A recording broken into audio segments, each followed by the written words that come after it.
ठीक ठीक। भारतीय साहित्य सॉरी विचार मंच के सौजन्य से छठे साक्षात्कार के लिए हमने कथक नृत्य कलाकार कौशिक माइती जी को आमंत्रित किया है। और मैं मंच की ओर से आपका हार्दिक स्वागत करता हूं, अभिनंदन करता हूं। और आपसे बातचीत करने से पहले आइए आपके बारे में जानते हैं। आपका नाम कौशिक माइती है और आपका जन्म पश्चिम बंगाल में कोलकाता के पास त्रिवेणी नामक शहर में हुआ और त्रिवेणी में ही आपका वर्तमान निवास है। आपने एमए की शिक्षा प्राप्त की है और उसके साथ नृत्य विभाकर और नृत्य विशारद की आपको उपाधि प्राप्त है। और वैसे तो विशेष रूप से बनारस तथा उत्तर प्रदेश आपका कार्य क्षेत्र रहा है और फिर भी पूरे देश में ही आप कार्यक्रम करते हैं और नृत्य में आपकी रुचि तो है ही। और नृत्य के बारे में अधिक जानने की आपको हमेशा ही लालसा रहती है। और आपकी उपलब्धि के बारे में आपका कहना है कि मेरे गुरु के सानिध्य में आकर कथक के साथ आध्यात्मिक अनुभूति ही आपकी उपलब्धि है। आपकी एक उपलब्धि यह है कि शिवपुर राज परिवार के कुल देवता हैं श्री श्री राधा गोकुल चंद जी। लगभग 8 साल पहले श्री श्री राधा गोकुल चंद जी के हाथों के कंगन कौशिक जी के नृत्य से प्रसन्न होकर राज परिवार की ओर से भगवान के हाथों से 2 कंगन निकालकर आपको पहनाई गई थी। तो आपकी जो वार्ता का विषय है कथक नृत्य है और इस विषय पर हम आपसे आज बातचीत करेंगे। आपका साक्षात्कार 2 चरणों में होगा। आपसे प्रथम चरण में केवल 7 प्रश्न पूछे जाएंगे और प्रत्येक प्रश्न के लिए आपके पास 5 मिनट का समय है। अर्थात आपने हर प्रश्न का उत्तर 5 मिनट के अंदर देना है। और दूसरे चरण में हमारे श्रोता आपके इस विषय पर कुछ प्रश्न पूछेंगे जिनका आपको उत्तर देना होगा। तो कथक के बारे में जैसा कि हम जानते हैं कि उदंती के मुताबिक भगवान कृष्ण ने पराजित नाग कालिया के फन पर अपना दिव्य नृत्य किया था और इस नृत्य से निकली थी थाई तत् जैसी ध्वनियां और कथक की आधारशिला बनी। और कृष्ण को नटवर के नाम से भी जाना जाता है और इसीलिए इन ध्वनियों को नटवारी कहा जाने लगा। आइए विस्तार से आपसे जानते हैं कथक नृत्य के बारे में। तो कौशिक जी, मेरा आपसे पहला प्रश्न ये है कि आपको कथक नृत्य की प्रेरणा कहाँ से मिली? देखिए, कथक नृत्य की प्रेरणा जो मिली है, हम बचपन में थे तब एक नृत्य नाट्य का क्लास में जाते थे। तो मेरे पिताजी हमको लेकर जाते थे। तो उस जगह हम नृत्य नाटिकाएं सीखते थे, हाथ पैर हिला लेते थे। लेकिन उस जगह एक कथक नृत्य का क्लास चलता था। उसमें महाराज जी के परिवार के ऊपर चर्चाएं और कथक नृत्य के ऊपर चर्चाएं होती थी, और तबला, पखावज, हारमोनियम, सितार, सरोद एक संग बजते थे, और घुंघरुओं की छनकार हमको आकर्षित करता था। उसी समय से हमको कथक नृत्य की प्रेरणा मिली कि हमको ये डांस, हम तो तब जानते नहीं थे कि ये कौन सा डांस फॉर्म है, कौन सा नृत्य शैली है, ये क्या है। तो उस समय से उस नृत्य के प्रति आग्रह हमारा हुआ। फिर बाद में देखते देखते देखते देखते आगे हम नृत्य नाटिका के ऊपर काम करने लगे। फिर हम एक गुरुजी के पास गए भरतनाट्यम के क्लास पर। तो जी। भरतनाट्यम के गुरुजी हमको बोले हैं कि तुम भरतनाट्यम सीख रहे हो, ठीक है, लेकिन तुम्हारा जो शरीर है, तुम्हारी जो अंग भंगिमाएं हैं, वो कथक से बहुत मिलता जुलता है। तो उन्होंने एक जन का नंबर हमको दिया। तो हमने उनसे कांटेक्ट किया, मेरे पिताजी ने कांटेक्ट किए। तो उसी समय से कथक नृत्य की प्रेरणा हमारे दोनों गुरुजी से और उस क्लास से मिली है। बस। वाह! बहुत सुंदर बात आपने बताई कि आपके गुरु ने ही आपको कथक नृत्य के बारे में नृत्य को चुनने के लिए कहा। तो शैलीगत रूप से कथक नृत्य शैली में पैरों की लयबद्धता या हरकतों पर जोर दिया जाता है और जिन्हें छोटी-छोटी घंटियों या घुंघरुओं से सजाया जाता है और संगीत के साथ तालमेल बिठाया जाता है। पैर और धड़ आमतौर पर सीधे होते हैं और कहानी को बाहों और शरीर के ऊपरी हिस्से की हरकत, चेहरे के भाव, गर्दन की हरकत, आंखों और भौहों की हरकत, लचीले मोड़ और तेज घुमावों के हाव-भाव पर आधारित एक विकसित शब्दावली के माध्यम बताया जाता है। तो इसी संबंध में मेरा आपसे प्रश्न है कि आपने कथक नृत्य को ही क्यों चुना? कथक नृत्य को चुना क्योंकि सबसे पहले तो मेरा गुरुजी का प्रेरणा था। उन्होंने बताया कि तुम्हारे ऊपर कथक शैली सबसे सुंदर जाएगा। और जब हम कथक नृत्य के क्लास पर गए तो हमको ना लग रहा था कि हम बचपन में जो सपने देखे थे, जो घुंघरुओं का छनकार, वही तेज घुमाव, वही तत्कार, वही लयकारी, वो हमको मिल रहा है। और एक लग रहा है कि मेरे पहले जन्म का कोई सूत्र इसमें, मेरे पहले जन्म का कोई कुछ सूत्र है इसमें। तो उसी से मेरा कथक नृत्य के प्रति आग्रह और बढ़ा और जानने की आग्रह हुई। और जब हम मूल रूप से कथक से जुड़े जो स्थान है, बनारस हो या लखनऊ हो, जब हम गए तब हमको लगा कि ये जगह मेरा अपना है एकदम। जैसे पिछले जन्म में हम यहीं पर थे, यहीं पर नृत्य की शिक्षा ली है, यहीं पर कार्यक्रम किए हैं, सब कुछ यहीं पर किए हैं। तो उसी समय से और आग्रह बढ़ा और जानकारी लेने की आग्रह बढ़ी। और कथक नृत्य तो ऐसे ही चुन चुके थे तब तक हम, और पीछे मुड़ने की कोई संभावना या इच्छा कुछ भी नहीं है हमारा। तो आपने बहुत सुंदर बात बताई और ये भी बताया कि ये पूर्व जन्म का कुछ ऐसा संस्कार रहा कि आपको कथक नृत्य जो है से प्रेम रहा। और बहुत अच्छी बात आपने बताई कौशिक जी कि ये तभी होता है जब कहीं न कहीं से कोई ऐसा अम, हो जाए कि किसी भी चीज से अपने आप ही स्वतः प्रेम होने लगता है। तो इसको हम कह सकते हैं कि पूर्व जन्म का आपका कोई ऐसा नृत्य रहा होगा या ऐसे कुछ कार्य रहे होंगे जिससे कि आप इस नृत्य में आए। तो आपसे अगला प्रश्न मेरा ये है कि कथक के बारे में, कथक के आदिम घराने कौन-कौन से हैं और इसकी कौन-कौन सी परंपराएं हैं? ये आप हमारे दर्शकों। देखिए, कथक नृत्य की सूत्रपात कब हुआ था ये कोई बता नहीं पाता, क्योंकि महाभारत में भी इसका कथाकारों का उल्लेख है। कथक शब्द का अर्थ है कथा कहे सो कथक कहावे, जो कथा वर्णन करते हैं। जी। और एक अर्थ है जो बोलों के ऊपर, बोल मतलब सांगीतिक भाषा, परिभाषाएं, जो ताके तीसत हम लोग पढ़ते हैं या धगते पढ़ते हैं, ये भाषाओं के ऊपर नृत्य करने को कहते हैं कथक। तो इसका उत्पत्ति कब हुआ था, कथा कहे तो कथक कहावे, ये कथावाचकों की उत्पत्ति कब हुआ था ये कोई नहीं बता पाता, क्योंकि महाभारत काल में भी इसका उल्लेख है, रामायण में भी कुश और लव को बोला जाता है कथाकार।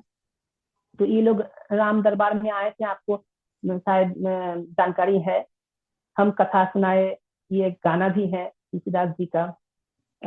तो उस समय से कथक का अगर देखा जाए तो कथक नर्तक बहुत सब मिलते थे। पर जब पुनर्गठन हुआ इसका, तब होता है कि भक्ति आंदोलन के समय से ये इसका पुनर्गठन हुआ है कथक नृत्य का। और ये मान्यता है कि ईश्वरी प्रसाद जी जो हमारे परम गुरु रहे, हम हमारे परंपरा के परम गुरु रहे, तो उनको भगवान श्री कृष्ण का स्वप्नादेश मिला था कि हमारे जो नटवरी नृत्य है उसका पुनरुद्धार करो। तो उस समय एक होता क्या है, मुगल शासन काल चल रहा था और हिंदुओं को बहुत मतलब कि अत्याचार हो रहा था हिंदुओं के ऊपर। तो उस समय एक दौर आया कि कथक नृत्य के ऊपर भाव प्रधान नृत्य शैली करके हम हिंदुओं को जागृत करें। और तो ये भक्ति आंदोलन के समय से हुआ है। मुगल दरबार में इसका प्रचार प्रसार भी हुआ था बहुत, वाजिद अली शाह के दरबार में। और ये जो ईश्वरी प्रसाद जी है, इनका घर था इलाहाबाद के किचकिला नामक गांव से। यहाँ एक तालाब के आसपास 100 घर कथावाचक रहते थे। उनमें से परम जो थे, मुख्य जो थे, वो ईश्वरी प्रसाद जी थे। तो फिर बाद में ये लोग कुछ अत्याचार से, कुछ इधर उधर राजाओं के यहाँ कुछ मंदिरों में आ गए। तो इसके बाद ये किचकिला गांव से थोड़ा लखनऊ की तरफ चला है। तो उस समय से हुआ है लखनऊ घराना, ये सबसे प्राचीन घराना माना जाता है लखनऊ घराना, जो वर्तमान में बिरजू महाराज जी निभाए थे, और उनके शिष्य और बेटे सभी शाश्वती दीदी है, सब निभा रहे हैं। और उसके बाद कुछ लोग चले गए राजस्थान की तरफ। राजस्थान में शामल दास घराना घराने का उत्पत्ति हुआ। शामल दास घराना टूट गया, उसके बाद कुछ लोग चले आए जयपुर। जयपुर में आके जयपुर घराने का विस्तार हुआ। जयपुर से कुछ लोग चले आए बनारस। बनारस घराने में बनारस घराने का सूत्रपात हुआ। और जब अंग्रेज शासन काल हो गया, सब कुछ अंग्रेज दौर चला गया, अंग्रेज अंग्रेज चले गए, उस समय क्या हुआ, हमारी संस्कृति पर नष्ट हो गया। विदेशी अत्याचारों में संस्कृति पूरा नष्ट हो गया। उसके बाद कलाकार जगह जगह पर भटकने लगे। उस समय क्या हुआ कि कुछ कलाकार अपनी जीविकाएं परिवर्तित कर ले रहे थे। एक राजा थे रायगढ़ के, वो थे चक्रधर सिंह। चक्रधर सिंह कुछ कलाकारों को इकट्ठा करके उस एक घराने में उसको परिवर्तित किए। उनका नाम है, उस घराने का नाम है रायगढ़ घराना।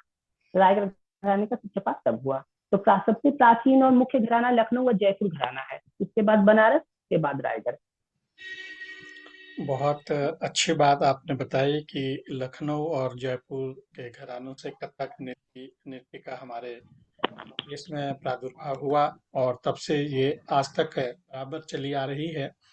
और ऐसा माना जाता है कि ये तो बहुत प्राचीन कला है, तो भी जानते हैं। कुछ लोग कहते हैं कि भगवान भोलेनाथ जब नृत्य करते थे वो भी कथक का ही रूप है।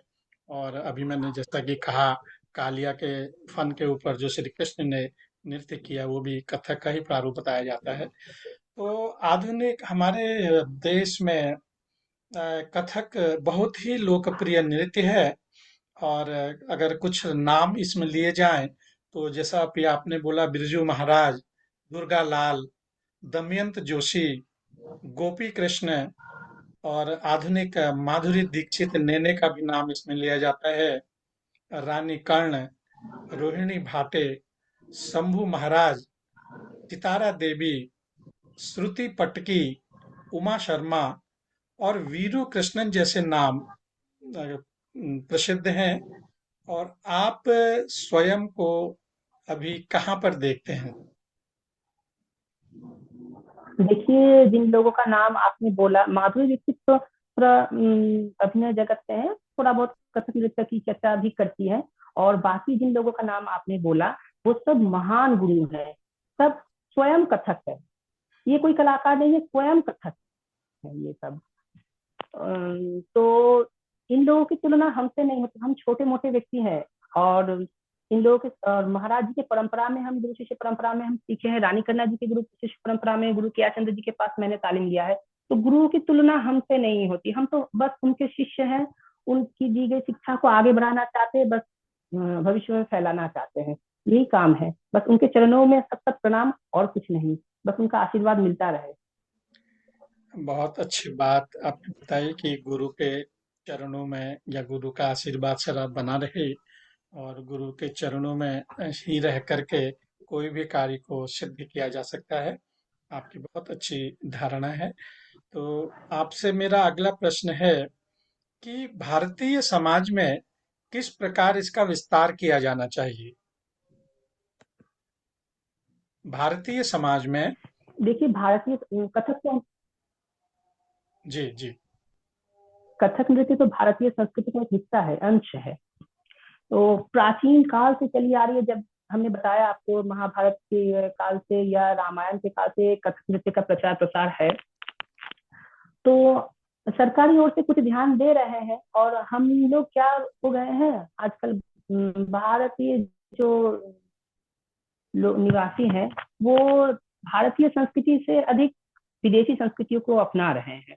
लेकिन हमारी मान्यता है कि अपनी माँ को पहले माँ बोलो, अपनी दूसरों की माँ को सम्मान करो, लेकिन पहले अपनी माँ को सम्मान करो। हमारी जो भारतीय संस्कृति है, हमारी भारतीय जो नृत्य परंपराएं हैं, 9 प्रकार की शास्त्रीय नृत्य शैलियां हैं, उसको पहले सीखो, उसको पहले जानकारी लो, उसका जानकारी लो।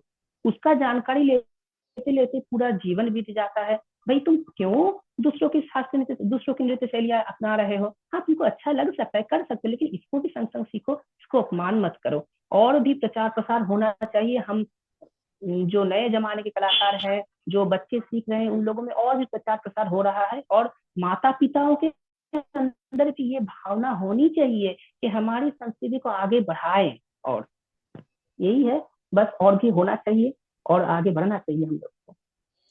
तो सरकार इस पे कितना ध्यान दे रही है आगे बढ़ाने में? सरकार दे रहे हैं, कुछ स्कॉलरशिप दे रहे हैं, भिन्न भिन्न प्रकार के कार्यक्रम तो हो ही रहे हैं। संगीत नाटक अकादमी हम लोगों का है, इसके माध्यम से कार्यक्रम हो रहे हैं। और स्कॉलरशिप भी मिल रहा है, फेलोशिप भी मिल रहा है। जो गुणी कलाकार है उन लोगों को मिल रहा है, बस। और तो तो हम आम जनताओं को ध्यान देना पड़ेगा। आम जनताओं के कार्यक्रम के ऊपर ध्यान देना पड़ेगा। हम क्या कर रहे हैं, क्या नहीं कर रहे, कितना अपना रहे हैं। तो बहुत अच्छी बात आपने बताई कि अ, अपनी माँ को, दूसरे की माँ को माँ कहने से पहले अपनी माँ को माँ कहना चाहिए। बहुत ही बड़ा एक संदेश आपने दिया है कि अब हमारे हिंदुस्तान में, हमारे भारत में नृत्य की इतनी शैलियां हैं, पहले हम अपनी ही शैलियों को सीखें। तो बहुत अच्छा संदेश आपने आज दिया है इस साक्षात्कार के माध्यम से। तो आपसे मेरा छठा प्रश्न है कि कथक एक प्राचीन परंपरागत नृत्य है क्या? क्या इसका आध्यात्म से कोई संबंध है? अगर हाँ, तो इस पर आप अपने विचार व्यक्त कीजिए। कथक आध्यात्मिक विचार, सिर्फ कथक नहीं, भारतीय जो शास्त्रीय नृत्य शैलियां हैं, 9 प्रकार की शास्त्रीय नृत्य शैलियां हैं, जैसे कि भरतनाट्यम है, कुचिपुड़ी है, मोहिनीअट्टम है, कथकली है, गौड़ीय है, ओडिसी है, मणिपुरी है, आपका क्षत्रिय है, कथक है। 9 प्रकार की शास्त्रीय नृत्य शैलियां हैं, ये सब आध्यात्मिकता से जुड़ा है। और खासकर कथक के बारे में अगर हम बोले, तो कथक में 2 अंश का प्रयोग होता है। एक ताल लय हिस्सा, ताल लय का हिस्सा, और दूसरा भाव प्रधान। तो ताल लय के हिस्से के बारे में अगर हम बोले, तो ताल लय होता है क्या, उसमें अगर ताल लय और गुण जो है, 1 गुण, 2 गुण, चौगुन, 3 गुण, लय में और ताल में अगर खुद को और उसके संग संग खुद की अंग भंगिमाओं को अगर आप एकाग्र चित्त से नहीं सोचेंगे, परफॉर्म करते समय, करते कथक नृत्य साधते समय अगर नहीं सोचेंगे, तो उसमें आपका भूल चूक होगा ही। एकाग्रता जो है वही तो ध्यान है, और वही निराकार ब्रह्म के साथ ब्रह्म का साधना है, जब जो हमको साकार से निराकार तक पहुंचा देता है। एकाग्र चित्त होकर ही गुरु के पास बैठकर सीखना चाहिए, और उसका रियाज करना चाहिए, और उसको परफॉर्म करना चाहिए। कथक केवल एक परफॉर्मिंग आर्ट नहीं है, हम बार बार बोल रहे हैं, ये भगवान की साधना है, निराकार ब्रह्म की साधना है। और साकार ब्रह्म की साधना क्या है, हम बताया, हम आपको बताते हैं। जब हम कोई भाव दिखाते हैं, सोचिए कि कृष्ण, जब हम कृष्ण को खुद खुद के ऊपर नहीं उतारेंगे, खुद पर नहीं उतारेंगे कृष्ण को, तब तक हम कृष्ण के भाव नहीं दिखा पाएंगे। जब तक हम राधा को अपने राधा, हम खुद राधा है ये अगर नहीं सोचेंगे हम, तो हम राधा की भाव नहीं दिखा पाएंगे। कथक में एक प्रकार की अभिनय होती है जो एकाहारी अभिनय कहते हैं। एक ही वस्त्र में, एक ही आभूषण में हम 2 प्रकार के अभिनय दिखाते हैं। गत भाव में ये अधिकतर प्रयोग होता है। तो इसमें होता क्या है, सोचिए कि माखन चोरी हो रहा है यशोदा और कृष्ण, बाल गोपाल और यशोदा मैया। जब तक आप खुद को यशोदा मैया नहीं सोचेंगे, उसका उनका भाव कभी आपके अंदर आएगा नहीं। जब तक आप लड्डू गोपाल खुद को सोचेंगे नहीं, तब तक आपने उसका भाव कभी नहीं आएगा। तो यही है साकार ब्रह्म की साधना। वो ताल लय हो गया निराकार ब्रह्म की साधना, इसमें कोई आकार नहीं है। और ये हो गया भाव, हो गया आपका साकार ब्रह्म की साधना, जो जिसमें आकार है। बहुत ही सुंदर बात आपने बताई कि ये केवल एक नृत्य नहीं है, ये एक निराकार और आकार ब्रह्म की उपासना है। और बहुत सुंदर भावों से अभिव्यक्ति आपने बताई कि आकार और निराकार ब्रह्म की उपासना ही कथक का रूप है, और किसी भी रूप को अपने में ढाल करके नृत्य करना कथक कहा जाता है। बड़ी सुंदर बात आपने बताई। कौशिक जी, आपसे मेरा अंतिम प्रश्न है कि आप समाज को एक कथक नृत्यकार के रूप में, नृत्य कलाकार के रूप में क्या संदेश देना चाहते हैं? समाज को हम यही संदेश देना चाहते हैं कि समाज में रहने वाले सभी जो संगीत परंपरा या नृत्य परंपरा से जुड़े हैं, सभी कथक भले ही ना सीखें, लेकिन कथक नृत्य के बारे में जाने, हमारी भारतीय संस्कृति के बारे में जाने। और हमारी भारतीय संस्कृति जो कितना महान है, आध्यात्मिकता से जुड़ा है, सब कुछ इसमें इतना क्या बोले आपको, विज्ञान निर्भर है ये। भारतीय संस्कृति जो है हमारा विज्ञान निर्भर है। तो इससे जुड़े और आगे बढ़े। भारतीय संस्कृति दिन ब दिन डूब रहा है। जो हम यंग कलाकार अगर इसको पकड़ के नहीं रखेंगे तो कौन रखेगा। तो इसको अब आगे बढ़ाने की कोशिश कीजिए और आगे बढ़ाने की कोशिश कीजिए, क्योंकि हमारी भारतीय संस्कृति डूबने वाला है। कुछ कलाकार प्रयास कर रहे हैं, हम जैसे कुछ नए कलाकार भी प्रयास कर रहे हैं, कुछ युवा भी प्रयास कर रहे हैं, लेकिन आगे जो हम यंग जनरेशन है, हमारे बाद जो जनरेशन आने वाला है, इनको भी थोड़ा बहुत ध्यान देना चाहिए। और माता पिता को भी थोड़ा ध्यान देना चाहिए कि और हमारी संस्कृति को आगे बढ़ाए, कथक नृत्य को आगे जाने और जानकारी ले। बहुत ही सुंदर बात आपने बताई कि हमारे इस भारत में हमारा देश जो है धर्म और संस्कृति का देश है। हमें अपनी संस्कृति को जिंदा रखने के लिए समाज में इसकी जागरूकता फैलानी चाहिए। बड़ा सुंदर आपका संदेश। आपसे मेरे सभी प्रश्न पूर्ण हो चुके हैं। अभी थोड़ा सा समय है, तो मैं चाहूंगा कि अगर आप संभव हो तो 1 या 2 मिनट के लिए आप अपने कथक नृत्य का की झलकी दिखाएं, अगर संभव हो। अच्छा, हम बैठे बैठे कुछ भाव दिखाते हैं। जी। जैसे कि हम लोग सोचिए कि राधा जा रही है और कृष्ण सामने है, और उसमें कृष्ण को देखकर राधा शर्मा रही है, उसको लाज आ रहा है। जैसे कि देखिए, 3 ताल के ऊपर है। ता सही सही तत आ सही सही तत ता सही सही सही तत ता सही सही तत आ सही सही तत ता सही सही तत आ सही सही तत ता सही सही तत आ सही सही तत। अब कृष्ण आ रहा है उधर से। ता सही सही तत आ सही सही तत ता सही सही तत आ सही सही तत आ सही सही तत आ सही सही सही तत ता सही सही तत आ सही सही तत। कृष्ण ने कंकड़ मारा और राधा की वो मटकी फोड़ा। और एक परम आपको बताते हैं, कृष्ण भगवान यमुना की तट पर नाच रहे हैं। यमुना के तट पर नाचत कन्हैया, तट तट थैया बाजत पायल झूम छन न न न न न न ना दिख दिख दिख थो दिख दिख दिख ना दिख दिख दिख थो दिख दिख दिख ना दिख दिख दिख थो दिख दिख दिख थई ना धा दिन दिन धा ना दिन दिन ना दिन दिन धा धा। वाह, वाह! बहुत सुंदर, बहुत सुंदर। कौशिक जी, बहुत ही सुंदर तरीके से आपने सभी प्रश्नों का उत्तर दिया, क्योंकि हमारे साथ आज कोई जुड़े नहीं है। संभवतः सभी लोग व्यस्त रहे होंगे। तो हम इस कार्यक्रम को यहीं पर समाप्त करते हैं। और आपको हमारे साथ जुड़ने के लिए, साक्षात्कार पर अपना अमूल्य समय देने के लिए हम आपका बहुत बहुत धन्यवाद करते हैं। और हम यही अपना आशीर्वाद देते हैं कि आप अपने कार्य में उच्च शिखर तक जाएं और आपकी कीर्ति चहुं ओर फैले। ये हमारा आपको आशीर्वाद है। और इसी के साथ हम ये कार्यक्रम को समाप्त करते हैं। नमस्कार।